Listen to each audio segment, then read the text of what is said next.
Welcome to another new episode of balance sheet cat. ഇന്ന് നമ്മളിവിടെ discuss ചെയ്യുന്നത് എന്താണ് ഫൈനൽ അക്കൗണ്ട്സ്.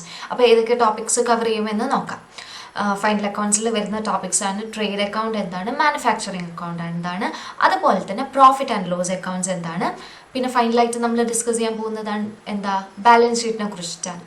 നമ്മൾ എന്തിനാണ് ഒരു ഫേമിൽ ഫൈനൽ അക്കൗണ്ട്സ് എടുക്കുന്നത്, എന്തിനാണ് ചെയ്യുന്നതെന്ന് നോക്കാം. നമ്മളുടെ കമ്പനിയിൽ വരുന്ന മുതലാളിമാരുണ്ടാവില്ലേ, ഈ മുതലാളിമാർ എന്ത് ചെയ്യും, നമ്മളൊരു ഫേം സ്റ്റാർട്ട് ചെയ്യുന്ന സമയത്ത് അവരെല്ലാ കാര്യങ്ങളും അപ് ടു ഡേറ്റ് ആയിട്ട് റെക്കോർഡ് ചെയ്ത് വെക്കും. ഒരു തൊഴിലാളിനെ വെച്ചിട്ട് എല്ലാ കാര്യങ്ങളും റെക്കോർഡ് ചെയ്ത് വെക്കും. റെക്കോർഡ് വെച്ചതിന് ശേഷം അത് ജേർണലിലോട്ട് കൊടുക്കും. ജേർണലിൽ നേരെ അത് ലെഡ്ജറിലോട്ട് കൊടുക്കും. ലെഡ്ജറിൽ കൊടുത്തതിന് ശേഷം എന്ത് ചെയ്യും, നമ്മളത് ട്രയൽ ബാലൻസ് ചെയ്യും. ട്രയൽ ബാലൻസ് ചെയ്യുന്നത് എന്താണ്, നമ്മൾ ലെഡ്ജറിൽ കൊടുത്തിട്ടുള്ള എൻട്രീസ് എല്ലാം കറക്റ്റ് ആണോ അല്ലേ എന്ന് അറിയാൻ വേണ്ടിയിട്ടില്ലേ. അപ്പോൾ ഇത്രയാണ് നമ്മൾ എന്ത് ചെയ്തിട്ടുള്ളത്, 7th മൊഡ്യൂൾ വരെ ഡിസ്കസ് ചെയ്തിട്ടുള്ളത്. ഇങ്ങനെ നമ്മൾ ട്രയൽ ബാലൻസ് ചെയ്തതിന് നമ്മൾ ഫൈനൽ അക്കൗണ്ട്സിലോട്ട് കൊടുക്കും.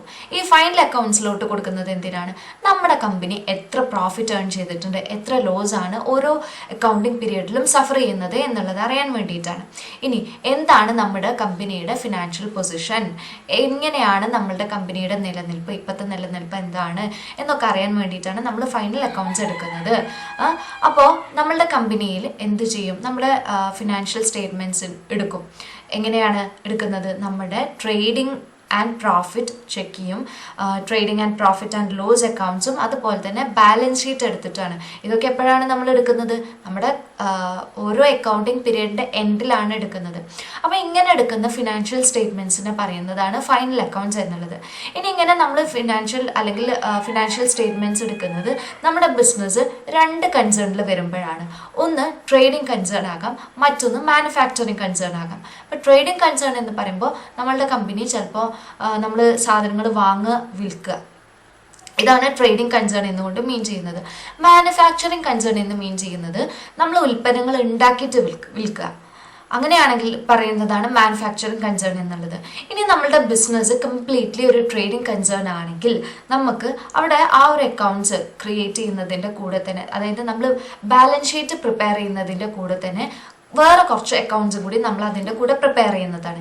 ഏതൊക്കെയാണെന്ന് നമുക്ക് ഡീറ്റെയിൽ ആയിട്ട് നോക്കാം. നമ്മൾ ബേസിക്കലി 2 തരത്തിലാണ് സ്റ്റേറ്റ്മെൻറ്റ്സിനെ പ്രിപ്പയർ ചെയ്യുന്നത്. ഇൻകം സ്റ്റേറ്റ്മെൻറ്റും അതുപോലെ തന്നെ പൊസിഷൻ സ്റ്റേറ്റ്മെൻറ്റുമാണ്.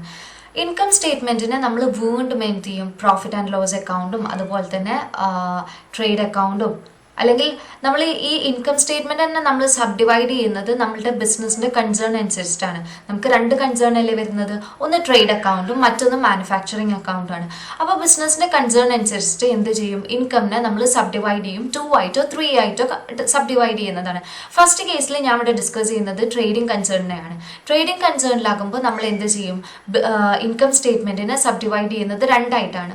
അതിൽ വരുന്നത് ഫസ്റ്റ് വൺ വരുന്നതാണ് ട്രേഡിംഗ് അക്കൗണ്ടും മറ്റൊന്ന് വരുന്നതാണ് പ്രോഫിറ്റ് ആൻഡ് ലോസ് അക്കൗണ്ടുമാണ്.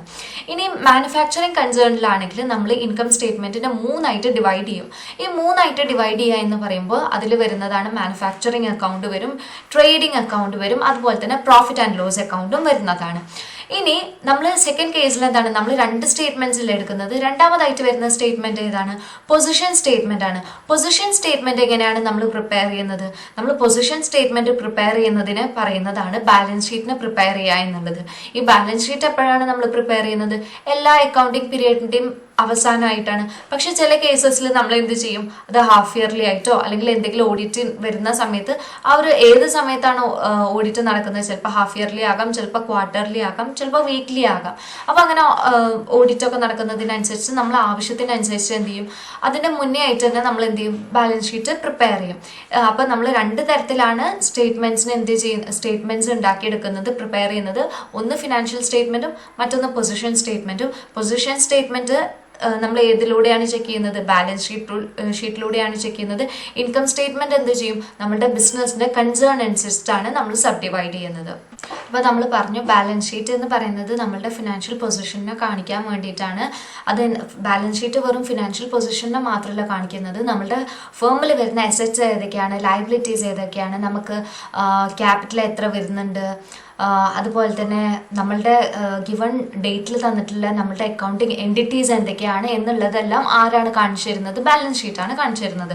നമുക്കറിയാം നമ്മൾ ത്രൂ ഔട്ട് മൊഡ്യൂളിൽ അല്ലെങ്കിൽ ത്രൂ ഔട്ട് അക്കൗണ്ട്സിൽ നമ്മൾ പറഞ്ഞിട്ടുള്ള ഒരു ഇക്വേഷൻ ഉണ്ട്, അക്കൗണ്ട്സ് എന്ന് പറയുന്ന അക്കൗണ്ടിങ് ഇക്വേഷനായിട്ട് നമ്മൾ അഡോപ്റ്റ് ചെയ്തിട്ടുള്ളത് ഏതാണ്?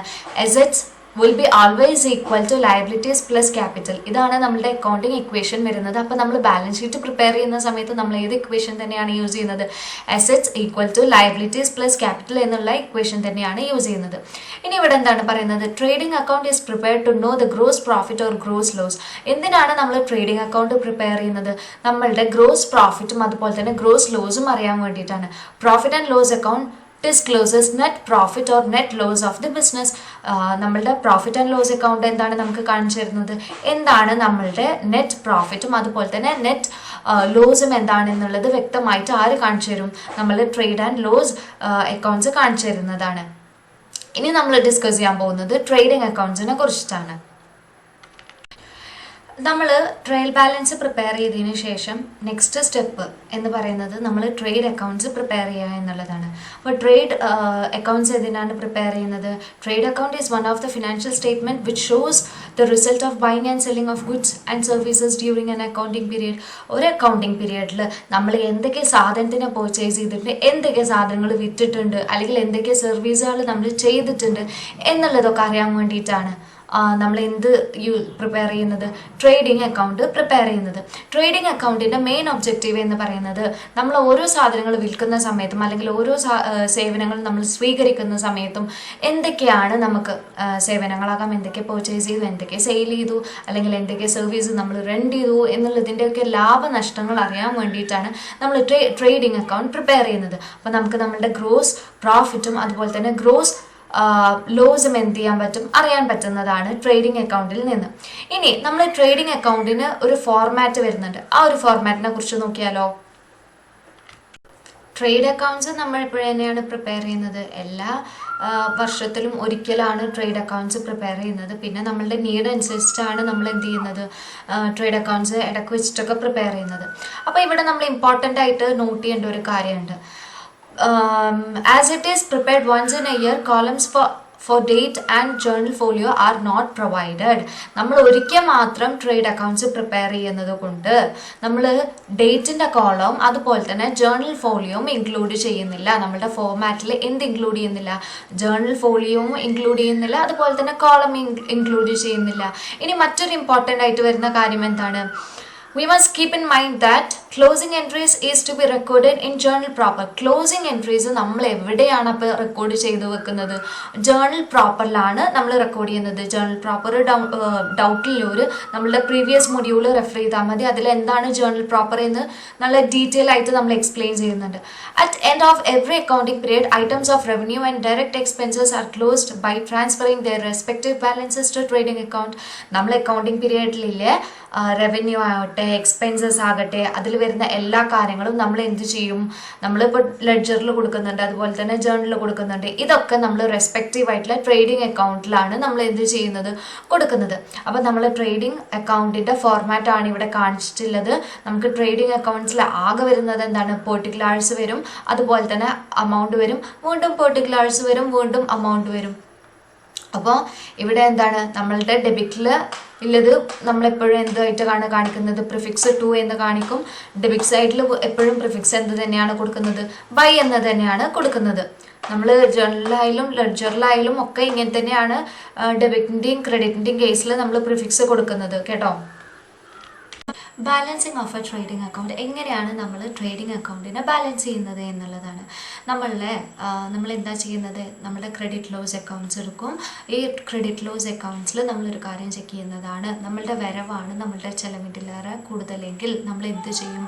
അത് ഗ്രോസ് പ്രോഫിറ്റ് ആണെന്ന് മനസ്സിലാക്കും. അപ്പോൾ ഗ്രോസ് പ്രോഫിറ്റിനെ എപ്പോഴും നമ്മൾ എങ്ങോട്ടാണ് ട്രാൻസ്ഫർ ചെയ്യുന്നത്? നമ്മൾ ക്രെഡിറ്റ് സൈഡിലോട്ടാണ് ട്രാൻസ്ഫർ ചെയ്യുന്നത്. അതുപോലെ തന്നെ നമ്മളുടെ ചെലവാണ് കൂടുതൽ വരവിൻ്റെലേറെ എന്നുണ്ടെങ്കിൽ നമ്മൾ അതെന്ന് മനസ്സിലാക്കേണ്ടത് നമ്മളുടെ അക്കൗണ്ടിൽ, അതായത് നമുക്ക് അത് റെപ്രസെൻറ്റ് ചെയ്യുന്നത് ഗ്രോസ് ലോസിനെയാണ്. അപ്പോൾ നമ്മളുടെ ലോസിനെ എപ്പോഴും ഏത് സൈഡിലോട്ടാണ് നമ്മൾ ട്രാൻസ്ഫർ ചെയ്യുന്നത്? ഡെബിറ്റ് സൈഡിലോട്ടാണ് ട്രാൻസ്ഫർ ചെയ്യുന്നത്. ഇനി closing entries for trading account. എന്താണ് ട്രേഡിംഗ് അക്കൗണ്ടിൻ്റെ ക്ലോസിംഗ് എൻട്രീസ് എന്നുള്ളതാണ്. നമ്മൾ ട്രേഡിംഗ് അക്കൗണ്ടിലോട്ട് സാധനങ്ങൾ ട്രാൻസ്ഫർ ചെയ്യുമ്പോൾ അതുപോലെ തന്നെ നമുക്ക് അതിൽ കിട്ടുന്ന റിസൾട്ടിൽ നമ്മൾ ട്രാൻസ്ഫർ ചെയ്യുന്ന സാധനങ്ങൾ, അതുപോലെ അതിൽ കിട്ടുന്ന റിസൾട്ട്, അതിനെ പറയുന്നതാണ് ക്ലോസിങ് എൻട്രീസ് എന്നുള്ളത്. ഇനി ട്രേഡിംഗ് അക്കൗണ്ട് എപ്പോഴും വരുന്നത് എന്താണ്? ട്രേഡിംഗ് അക്കൗണ്ട് എപ്പോഴും കാണിക്കുന്നത് നമ്മൾ ഡെബിറ്റ് സൈഡിലാണ്.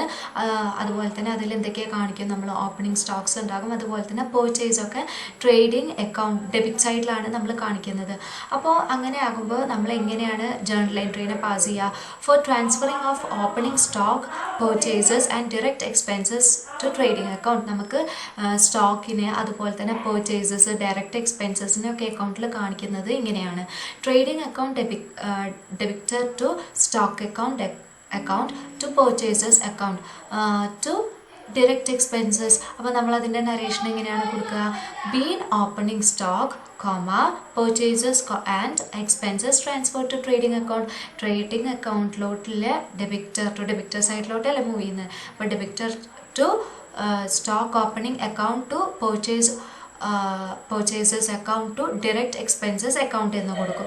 ഇനി ഇതുപോലെ തന്നെ നമുക്ക് എന്ത് ചെയ്യണം? ക്രെഡിറ്റ് സൈഡിൽ നമ്മൾ എന്ത് വരും? നമ്മളുടെ സെയിൽസും അതുപോലെ തന്നെ റിട്ടേണുമാണ് ക്രെഡിറ്റ് സൈഡിൽ കൊടുക്കുന്നത്. അങ്ങനെയാകുമ്പോൾ എങ്ങനെയാണ് നമ്മൾ നമ്മളുടെ എൻട്രീനെ കൊടുക്കുന്നത് എന്ന് നോക്കാം. സെയിൽസും ക്ലോസിംഗ് സ്റ്റോക്കും ആകട്ടെ നമ്മൾ എവിടെയാണ് എഴുതുന്നത്? ക്രെഡിറ്റ് സൈഡിലാണ് എഴുതുന്നത്. അപ്പോൾ sales account debtor to stock account debtor to trading account. എന്നിട്ട് നരേഷൻ എന്താണ് കൊടുക്കുക? Being sales closing stock transfer to trading account എന്ന് കൊടുക്കും. ഇനി മൂന്നാമത്തെ കേസിലാകുമ്പോൾ രണ്ട് സിറ്റുവേഷൻസ് ആണ് വരുന്നത്. നമുക്ക് ഗ്രോസ് പ്രോഫിറ്റ് കിട്ടുന്ന സമയത്തും ഗ്രോസ് ലോസിൻ്റെ സമയത്തും എങ്ങനെയാണ് നമ്മൾ എഴുതുക? നമുക്കറിയാം ഗ്രോസ് പ്രോഫിറ്റ് ആകുമ്പോൾ അത് നമ്മൾ എങ്ങോട്ടാണ് മൂവ് ചെയ്യുന്നത്? ക്രെഡിറ്റ് സൈഡിലോട്ടും. ഗ്രോസ് ലോസ് ആണെങ്കിൽ അത് നമ്മൾ ഡെബിറ്റ് സൈഡിലോട്ടുമാണ് മൂവ് ചെയ്യുന്നത്. അപ്പോൾ നമ്മൾ എങ്ങനെയാണ് ജേർണൽ എൻട്രി പാസ് ചെയ്യുന്നത്? ഗ്രോസ് പ്രോഫിറ്റിൻ്റെ കേസിൽ വരുമ്പോൾ trading account debtor to profit and loss account, being gross profit transfer to profit and loss account എന്ന് എഴുതും. ഇനി സെക്കൻഡ് കേസിൽ വരുമ്പോൾ ഫോർ ഗ്രോസ് ലോസിൻ്റെ കേസിലാകുമ്പോൾ profit and loss account debtor to trading account. Profit and ലോസിനെ ഇങ്ങോട്ട് മൂവ് ചെയ്തു, ഡെബിറ്റർ ട്രേഡിങ്ങിലോട്ട് മൂവ് ചെയ്തു അല്ലേ? അപ്പോൾ എങ്ങനെയാണ് നമ്മൾ നരേഷൻ കൊടുക്കുക? Being gross loss transfer to profit and loss account എന്നുള്ളതാണ് കൊടുക്കുന്നത്. ഇനി ഇമ്പോർട്ടൻറ്റ് പോയിന്റ്സ് ആണ് നോക്കുന്നത്. ഇനി നമ്മൾ ഡിസ്കസ് ചെയ്യുന്നത് ട്രേഡിംഗ് അക്കൗണ്ട്സിൻ്റെ ഇമ്പോർട്ടൻറ്റ് പോയിന്റ്സ് ആണ്. അതിൽ ഫസ്റ്റ് വൺ വരുന്നതാണ് സ്റ്റോക്ക് എന്നുള്ളത്. സ്റ്റോക്ക് എന്ന് മീൻ ചെയ്തിട്ടുള്ളത് നമ്മൾ ഒരു പെർട്ടിക്കുലർ ഡേറ്റ് സെറ്റ് ചെയ്തിട്ടുണ്ടാകും ഓരോ ഫേമിലും. അപ്പോൾ അവിടെ വരുന്ന സാധനങ്ങളെ നമ്മൾ വിറ്റ് തീർക്കുക. ആ ഒരു പെർട്ടിക്കുലർ ഡേറ്റിൽ നമ്മൾ വിറ്റ് തീർക്കാൻ നോക്കുമല്ലോ. പക്ഷേ കുറച്ച് സാധനങ്ങൾ എന്താണ്? ലെഫ്റ്റ് ഓവർ ആകും, അതായത് അവിടെ ബാക്കി വരും. അങ്ങനെ ബാക്കി വരുന്ന ഗുഡ്സിനെ പറയുന്നതാണ് എന്ത്? സ്റ്റോക്ക് എന്നുള്ളത്. സ്റ്റോക്കിനെ നമുക്ക് രണ്ടായിട്ട് ക്ലാസിഫൈ ചെയ്യാൻ പറ്റും. ഓപ്പണിംഗ് സ്റ്റോക്കും ആയിട്ട് ക്ലാസിഫൈ ചെയ്യാൻ പറ്റും, ക്ലോസിംഗ് സ്റ്റോക്കും ആയിട്ട് ക്ലാസിഫൈ ചെയ്യാൻ പറ്റും. ഫസ്റ്റ് ഞാൻ പറയാൻ പോകുന്നത് ക്ലോസിംഗ് സ്റ്റോക്കാണ്. നമ്മൾ പറഞ്ഞു സ്റ്റോക്ക് എന്ന് മീൻ ചെയ്തിട്ടുള്ള എന്താ? അൺസോൾഡ് ഗുഡ്സിനെ പറയുന്നതാണ് സ്റ്റോക്ക് എന്നുള്ളത്. അപ്പോൾ ക്ലോസിംഗ് സ്റ്റോക്ക് കൊണ്ട് മീൻ ചെയ്യുന്നത് നമ്മളുടെ ഒരു അക്കൗണ്ടിങ് പീരിയഡ് നമ്മൾ സെറ്റ് ചെയ്തിട്ടുണ്ടാവും. ആ അക്കൗണ്ടിങ് പീരിയഡിൽ നമുക്ക് നമ്മളുടെ കയ്യിലുള്ള കറണ്ട് ഗുഡ്സിനെ എന്ത് ചെയ്യാൻ പറ്റാതിരിക്കുക? സോൾഡ് ചെയ്യാതിരിക്കാൻ പറ്റുക, അല്ലെങ്കിൽ അൺസോൾഡ് ആയിട്ടുള്ള ഗുഡ്സ് ആയിട്ട് മാറുകയാണെങ്കിൽ അതിനെ പറയുന്നതാണ് ക്ലോസിംഗ് സ്റ്റോക്ക് എന്നുള്ളത്. ക്ലോസിംഗ് സ്റ്റോക്കിനെ എപ്പോഴും നമ്മൾ ക്രെഡിറ്റ് സൈഡിലാണ് കൊടുക്കുന്നത്. ഇനി നമുക്ക് ഈ ലെഫ്റ്റ് ഓവർ ആയിട്ട് വരുന്ന ഗുഡ്സ് ഉണ്ടാക്കുമല്ലോ, അതായത് അൺസോൾഡ് ആയിട്ട് വരുന്ന ഗുഡ്സിനെ നമ്മൾ പിറ്റത്തെ അക്കൗണ്ടിങ് പീരിയഡിലോട്ട് അല്ലെങ്കിൽ പിറ്റത്തെ വർഷത്തിലോട്ട് നമ്മൾ എന്ത് ചെയ്യും? കൂട്ടും. അങ്ങനെ കൂട്ടി വരുന്ന ഗുഡ്സ് ആണ് അല്ലെങ്കിൽ അങ്ങനെ വരുന്ന സ്റ്റോക്സിനെ പറയുന്നതാണ് ഓപ്പണിംഗ് സ്റ്റോക്സ് എന്നുള്ളത്. ഓപ്പണിംഗ് സ്റ്റോക്സിനെ എപ്പോഴും നമ്മൾ ഡെബിറ്റ് സൈഡിലാണ് ട്രേഡിംഗ് അക്കൗണ്ടിൽ കാണിക്കുന്നത്. ഇത്രയേ ഉള്ളൂ സ്റ്റോക്സിനെ കുറിച്ച് പറയുന്നത്. ഇനി സെക്കൻഡ് പോയിന്റ് വരുന്നതാണ് പർച്ചേസസ് എന്ന് പറഞ്ഞാൽ നമ്മൾ നമ്മളുടെ കമ്പനിയിൽ സാധനങ്ങൾ വാങ്ങിയിട്ട് റീസെയിൽ ചെയ്യുന്ന എന്തൊരു സാധനം എന്താണ്? പർച്ചേസ് ആണ്. പർച്ചേസിൽ നമുക്ക് ക്യാഷ് പർച്ചേസും ചെയ്യാൻ പറ്റും, ക്രെഡിറ്റ് പർച്ചേസും ചെയ്യാൻ പറ്റും. ഇനി പർച്ചേസ് ചെയ്യുന്ന സമയത്ത് നമ്മൾ ചില കാര്യങ്ങൾ എന്ത് ചെയ്യണം? ഒഴിവാക്കേണ്ടതുണ്ട്. Like purchases return or purchases return outward. അതായത് നമ്മളൊരു സാധനം വാങ്ങിയിട്ട് തിരിച്ചു കൊടുത്തിട്ടുണ്ടെങ്കിൽ, അത് തിരിച്ചു തന്നിട്ടുണ്ടെങ്കിൽ അല്ലെങ്കിൽ തിരിച്ചു കൊടുത്തിട്ടുണ്ടെങ്കിൽ അങ്ങനത്തെ കാര്യങ്ങളൊന്നും നമ്മൾ പർച്ചേസസിൽ ഇൻക്ലൂഡ് ചെയ്യില്ല. Goods withdrawn by the proprietor for his personal use. Company ഉടമേൻ്റെ ആവശ്യത്തിന് വേണ്ടിയിട്ട് എന്തെങ്കിലും ഒരു സാധനം എടുത്തിട്ടുണ്ടെങ്കിൽ, വിഡ്രോ ചെയ്തിട്ടുണ്ടെങ്കിൽ എന്താണ്? അത് നമ്മൾ പർച്ചേസിൽ ഇൻക്ലൂഡ് ചെയ്യുന്നതല്ല. അതുപോലെ തന്നെ goods received on consignment basis or on approval basis on higher purchase. നമ്മൾ EMI പോലെയുള്ള സംഭവങ്ങൾ ഉണ്ടാവില്ലേ, അങ്ങനത്തെ ഇതിലൊക്കെ പർച്ചേസ് നടത്തിയിട്ടുണ്ടെങ്കിൽ അതൊന്നും പർച്ചേസിൽ ഇൻക്ലൂഡ് ചെയ്യുന്നതല്ല. ഇനി വരുന്നതാണ് goods distributed by the way of free samples ആയിട്ട് വരുന്നതും അതുപോലെ തന്നെ ചാരിറ്റബിൾ ട്രസ്റ്റിന് കൊടുക്കുന്നതും ഒന്നും നമ്മൾ എന്താണ് പർച്ചേസസിൽ കണക്കാക്കാൻ പറ്റുന്നതല്ല. ഇനി നെക്സ്റ്റ് വരുന്നതാണ് ഡയറക്റ്റ് എക്സ്പെൻസസ്. നമ്മളുടെ ഒരു ഫേമിൻ്റെ പ്രൊഡക്ഷന് വേണ്ടിയിട്ട് വരുന്ന ഏതൊരു എക്സ്പെൻസും എന്താണ് ഡയറക്റ്റ് എക്സ്പെൻസ് ആണ്. ഈ ഡയറക്റ്റ് എക്സ്പെൻസസിനെ നമ്മൾ വീണ്ടും ക്ലാസിഫൈ ചെയ്തിട്ടുണ്ട്. അതിൽ ഫസ്റ്റ് ആയിട്ട് വരുന്നതാണ് ക്യാരേജ് ഇൻവേർഡ് എന്ന് പറയുന്നത്. ക്യാരേജ് ഇൻവേർഡ് എന്ന് പറയുന്നത് എപ്പോഴും നമ്മൾ ഡെബിറ്റ് സൈഡിലാണ് ട്രേഡിംഗ് അക്കൗണ്ടിൽ കാണിക്കുന്നത്. അതായത് നമ്മളുടെ കമ്പനിയിലോട്ട് എന്തെങ്കിലും ചരക്കോ സാധനങ്ങളൊക്കെ കൊണ്ടുവരണമെന്നുണ്ടെങ്കിൽ അതിന് വരുന്ന എക്സ്പെൻസസിനെ പറയുന്നതാണ് ക്യാരേജ് ഇൻവേർഡ് എന്നുള്ളത്. ഫ്രൈറ്റ് ആൻഡ് ഇൻഷുറൻസ് എന്ന് മീൻ ചെയ്യുന്നത് നമ്മളിപ്പോൾ കുറേ ബൾക്കായിട്ടുള്ള സാധനങ്ങൾ നമ്മൾ ട്രെയിനിലോ അല്ലെങ്കിൽ എയ്റോപ്ലെയിനിലോ ഷിപ്പിലോ ഒക്കെ കൊണ്ടുവരുന്ന സമയത്ത് അപ്പോൾ അവിടെ ഒരു ചാർജ് വരുന്നുണ്ട്. ഈ ചാർജൊക്കെ എന്താണ് നമുക്ക് ഡയറക്റ്റ്ലി വരുന്ന ചാർജാണ്, ഡയറക്റ്റ് എക്സ്പെൻസസിലാണ് നമ്മൾ ഇൻക്ലൂഡ് ചെയ്യുന്നത്. അപ്പോൾ നമ്മൾ ഇതെവിടെയാണ് കാണിക്കുക, നമ്മൾ ട്രേഡിംഗ് അക്കൗണ്ടിൽ നമ്മൾ ഡെബിറ്റ് സൈഡിലാണ് ഇത് കാണിക്കുന്നത്. നെക്സ്റ്റ് വരുന്നതാണ് വേജസ് എന്ന് പറയുമ്പോൾ എന്താണ് നമ്മളുടെ ദിവസവേതനം എന്താണ്, അത് ഡയറക്റ്റ് എക്സ്പെൻസ് ആയിട്ടാണ് വരുന്നത്. അത് നമ്മൾ എവിടെയാണ് കാണിക്കുന്നത്, ട്രേഡിംഗ് അക്കൗണ്ടിൽ ഡെബിറ്റ് സൈഡിൽ തന്നെയാണ് കാണിക്കുന്നത്. ഇനി നെക്സ്റ്റ് ആയിട്ട് വരുന്നതാണ് fuel power and lightning expenses, which means ഇപ്പം നമ്മളുടെ ഒരു പ്രൊഡക്ഷന് വേണ്ടിയിട്ട് നമുക്ക് അവിടെ എന്താണ് മെഷീനറീസ് റൺ ചെയ്യണമെന്നുണ്ടെങ്കിൽ പവർ സപ്ലൈ വേണം, അതുപോലെ തന്നെ ഫ്യൂവൽസ് വേണം. ഇങ്ങനെയുള്ള കാര്യങ്ങൾക്കൊക്കെ എന്താണ് നമ്മൾ പേ ചെയ്യണം. അപ്പോൾ അതൊക്കെ എന്താണ് ഡയറക്റ്റ് ആയിട്ട് നമ്മൾ പേയ്മെൻറ്റ് നടത്തിയിട്ടല്ലേ ആ ഒരു സർവീസ് എടുക്കുന്നത് അല്ലെങ്കിൽ ഫ്യൂവൽ വാങ്ങുന്നത്, അതുപോലെ KSEBന്ന് കറണ്ട് എടുക്കുന്നതൊക്കെ നമ്മൾ ഡയറക്റ്റ്ലി പേയ്മെൻറ്റ് നടത്തിയിട്ടില്ല. അപ്പോൾ അതുകൊണ്ടാണ് fuel power and lightning expenses ഒക്കെ ഈ ഒരു കാറ്റഗറിയിൽ ഫോളോ ചെയ്യുന്നത്. ഇനി വരുന്നതാണ് ഒക്ട്രോളി എന്നുള്ളത്. ഇത് മീൻ ചെയ്യുന്നത് എന്താണ്, നമ്മളിപ്പോൾ നമുക്കറിയാം നമ്മൾ ലോക്കൽ ഏരിയാസിൽ നിന്ന് എടുക്കുകയാണെങ്കിലും അല്ലെങ്കിൽ ടൗണിൽ നിന്ന് എടുക്കുന്നതും സിറ്റിയിൽ നിന്ന് എടുക്കുന്നതും മുനിസിപ്പാലിറ്റിയിൽ നിന്ന് എടുക്കുന്നതും ഒക്കെ നമ്മളങ്ങനെ പ്ലേസ് ടു പ്ലേസ് ആയിട്ട് സാധനങ്ങൾ എടുക്കുന്നതിന് അനുസരിച്ചിട്ട് എന്ത് വരും, നമ്മൾ അവർക്ക് കൊടുക്കേണ്ട അമൗണ്ടിൽ മാറ്റം വരും. അപ്പോൾ one goods are purchased within municipality, നമ്മൾ മുനിസിപ്പാലിറ്റിയിൽ നിന്ന് എടുക്കുന്ന സമയത്ത് നമ്മൾ എന്ത് ചെയ്യണം, ചെറിയൊരു എമൗണ്ട് അവിടെ പേ ചെയ്യേണ്ടതുണ്ട്. അപ്പോൾ ഈ പേ ചെയ്യുന്ന എമൗണ്ട് എവിടെയാണ് നമ്മൾ കാണിക്കുന്നത്, ട്രേഡിംഗ് അക്കൗണ്ടിൽ ഡെബിറ്റ് സൈഡിലാണ് നമ്മൾ കാണിച്ചു കൊടുക്കുന്നത്. ഓക്കെ. പാക്കിംഗ് ചാർജസ് എന്ന് മീൻ ചെയ്യുന്നത് നമ്മളിപ്പോൾ ഒരു സാധനം ഉണ്ടാക്കിയിട്ട് വിൽക്കുകയാണെങ്കിൽ അതിന് പാക്കിംഗ് ചാർജ് വരും. എക്സാമ്പിളായിട്ട് പറയുകയാണെങ്കിൽ നമ്മളൊരു നോട്ട്ബുക്ക് ഉണ്ടാക്കിയിട്ട് വിൽക്കുന്ന സമയത്ത് നോട്ട്ബുക്കിന് എന്തായാലും അതിന് കവറായിട്ടുള്ള ചട്ട വേണ്ടേ, അതെന്താണ് പ്രൈമറി ചാർജിൽ വരുന്നതാണ്. ഇനി സെക്കൻഡറി ചാർജ് എന്ന് പറയുമ്പോൾ നമ്മൾ വീണ്ടും അതിനൊന്നും കൂടിയും ഇതാക്കി നമ്മളൊരു കവറിലൊക്കെ ഇട്ട് കൊടുക്കുക എന്ന് പറയുമ്പോൾ അതെന്താണ് സെക്കൻഡറി ചാർജാണ്. അതാണ് ഈ പാക്കിംഗ് ചാർജ് കൊണ്ട് മീൻ ചെയ്യുന്നത്. പാക്കിംഗ് ചാർജ് എപ്പോഴും നമ്മൾ എവിടെയാണ് നോട്ട് ചെയ്ത് വെക്കുന്നത്, ട്രേഡിംഗ് അക്കൗണ്ടിൻ്റെ ഡെബിറ്റ് സൈഡിലാണ് നമ്മൾ നോട്ട് ചെയ്ത് വെക്കുന്നത്. ഇനി മാനുഫാക്ചറിങ് എക്സ്പെൻസസ് വരുന്നുണ്ട്. മാനുഫാക്ചറിങ് എക്സ്പെൻസ് എന്ന് പറഞ്ഞു കഴിഞ്ഞാൽ നമ്മൾ എന്തെങ്കിലും ഒരു ഗുഡ്സിനെ മാനുഫാക്ചർ ചെയ്യേണ്ട സമയത്ത് ലൈക്ക് നമ്മളൊരു ഫാക്ടറിനെ റെൻറ്റ് ചെയ്യുക അല്ലെങ്കിൽ ഫാക്ടറി ഇൻഷുറൻസ് വരിക, ഇതൊക്കെ മാനുഫാക്ചറിങ് എക്സ്പെൻസസിൽ വരുന്നതാണ്. മാനുഫാക്ചറിങ് എക്സ്പെൻസ് നമ്മൾ ട്രേഡിംഗ് അക്കൗണ്ടിൽ ഡെബിറ്റ് സൈഡിലാണ് കാണിക്കുന്നത്. ഇനി വരുന്നതാണ് റോയാലിറ്റീസ് എന്ന് മീൻ ചെയ്യുന്നത് നമ്മുടെ കമ്പനിക്ക് ഇപ്പോൾ സോഫ്റ്റ്വെയറിനാണെങ്കിൽ പാറ്റന്റ് ഉണ്ടാകും, അതുപോലെ തന്നെ നമ്മളുടെ ലോഗോസിനാണെങ്കിൽ എന്ത് വരും, ലോഗോസ് ആണെങ്കിൽ ട്രേഡ് മാർക്കാകും. അതുപോലെ തന്നെ പിന്നെ വരുന്നതാണ് കോപ്പിറൈറ്റ്. നമ്മുടെ കമ്പനിയുടെ ഒരു ബുക്ക് പബ്ലിഷ് ചെയ്യുന്ന സമയത്ത് അതിന് കോപ്പിറൈറ്റ് വരും.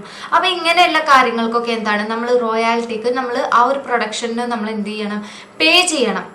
ഇപ്പോൾ നമുക്കറിയാം, ഒരു എക്സാമ്പിളായിട്ട് പറയുകയാണെങ്കിൽ നമ്മൾ ഒരു ആപ്പൊക്കെ ഉണ്ടാക്കിയിട്ട് നമ്മൾ പ്ലേ സ്റ്റോറിൽ കൊടുക്കണമെന്നുണ്ടെങ്കിൽ നമുക്ക് വെറുതെ ഇങ്ങോട്ട് പ്ലേ സ്റ്റോറിൽ കൊടുക്കാൻ പറ്റില്ല.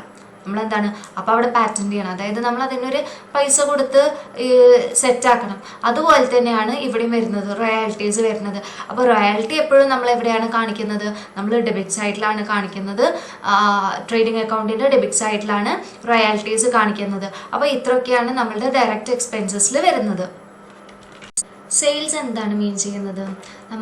നമ്മൾ ഗുഡ്സ് സ്റ്റോക്ക് ചെയ്തതിന് ശേഷം നമ്മളത് റീസെയിൽ ചെയ്ത് നമ്മളൊരു ഇൻകം ഉണ്ടാക്കുക അല്ലേ?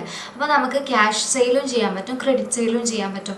പക്ഷേ ചിലപ്പോൾ കസ്റ്റമേഴ്സ് എന്ത് ചെയ്യാം, നമ്മൾ വിറ്റിട്ടുള്ള സാധനങ്ങൾ നമുക്ക് റിട്ടേൺ ചെയ്ത് തരാം. ഇങ്ങനെ റിട്ടേൺ ആകുന്ന സാധനങ്ങളെ പറയുന്നതാണ് സെയിൽസ് റിട്ടേൺ എന്നുള്ളത്. അപ്പോൾ നമ്മൾ സെയിൽ ചെയ്യുന്ന സമയത്ത് കുറച്ച് കാര്യങ്ങൾ നോക്കേണ്ടതുണ്ട്.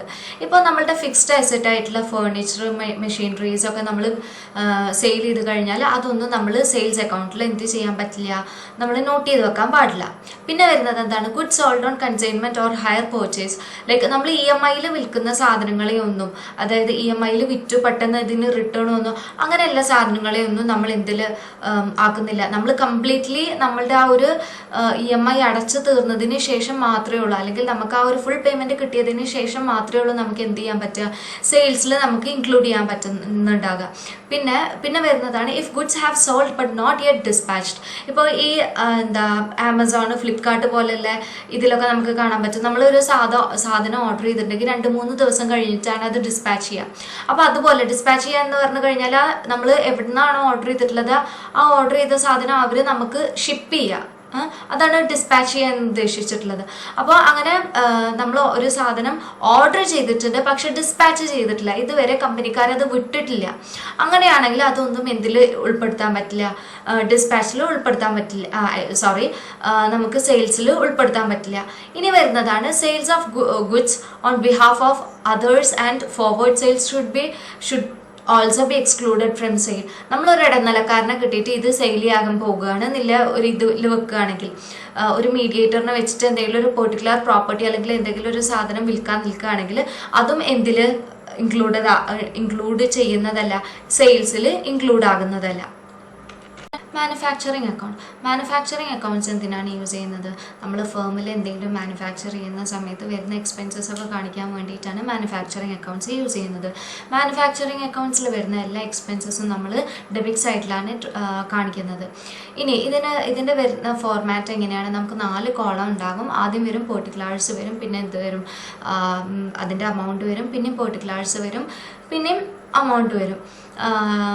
ഇത്രയാണ് മാനുഫാക്ചറിങ് അക്കൗണ്ട്സിൻ്റെ ഫോർമാറ്റിൽ വരുന്നത്. Difference between trading account and manufacturing account. ഇനി നമ്മൾ ഡിസ്കസ് ചെയ്യുന്നത് ട്രേഡിംഗ് അക്കൗണ്ടും അതുപോലെ തന്നെ മാനുഫാക്ചറിങ് അക്കൗണ്ടും തമ്മിലുള്ള വ്യത്യാസങ്ങൾ എന്തൊക്കെയാണ് എന്നാണ് നോക്കുന്നത്. ട്രേഡിംഗ് അക്കൗണ്ട് എന്തിനാണ് പ്രിപ്പയർ ചെയ്യുന്നത്? നമ്മളുടെ ഗ്രോസ് പ്രോഫിറ്റ് അല്ലെങ്കിൽ ഗ്രോസ് ലോസിനെ നമുക്ക് അനലൈസ് ചെയ്യാൻ വേണ്ടിയിട്ടാണ് ട്രേഡിംഗ് അക്കൗണ്ട് പ്രിപ്പയർ ചെയ്യുന്നത്. പക്ഷെ മാനുഫാക്ചറിങ് അക്കൗണ്ട് എന്തിനാണ് പ്രിപ്പയർ ചെയ്യുന്നത്? നമ്മൾ പ്രൊഡ്യൂസ് ചെയ്യുന്ന ഗുഡ്സിൻ്റെ കോസ്റ്റ് മനസ്സിലാക്കാൻ വേണ്ടിയിട്ടാണ് നമ്മൾ മാനുഫാക്ചറിങ് അക്കൗണ്ട് പ്രിപ്പയർ ചെയ്യുന്നത്. ഇനി എന്താ പറയുന്നത്, നമ്മൾക്ക് ട്രേഡിംഗ് അക്കൗണ്ടിൽ വരുന്ന ബാലൻസിനെ നമ്മൾ പ്രോഫിറ്റ് ആൻഡ് ലോസ് അക്കൗണ്ടിലോട്ടാണ് മൂവ് ചെയ്യുന്നത്.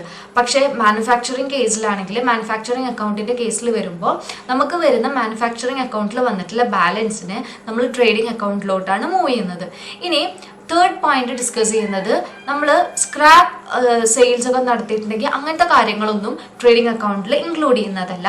ഇനി മാനുഫാക്ചറിങ് അക്കൗണ്ടിൻ്റെ കേസിലോട്ട് വരുന്ന സമയത്ത് നമ്മൾ ചെറിയൊരു സ്ക്രാപ്പ് സെയിൽ നടത്തിയിട്ടുണ്ടെങ്കിൽ പോലും എന്ത് ചെയ്യും, നമ്മൾ മാനുഫാക്ചറിങ് അക്കൗണ്ടിൽ അത് കാണിക്കുന്നതാണ്. ഫോർത്ത് പോയിന്റിൽ പറയുന്നത്, നമ്മൾ ഫിനിഷ് ചെയ്തിട്ടുള്ള ഗുഡ്സ് ഉണ്ടല്ലോ, അതായത് സെയിൽ ചെയ്ത് കഴിഞ്ഞിട്ടുള്ള ഗുഡ്സിനെ എല്ലാം നമ്മൾ എവിടെ കാണിക്കുന്നതാണ്? ട്രേഡിംഗ് അക്കൗണ്ട്സിൽ കാണിക്കുന്നതാണ്.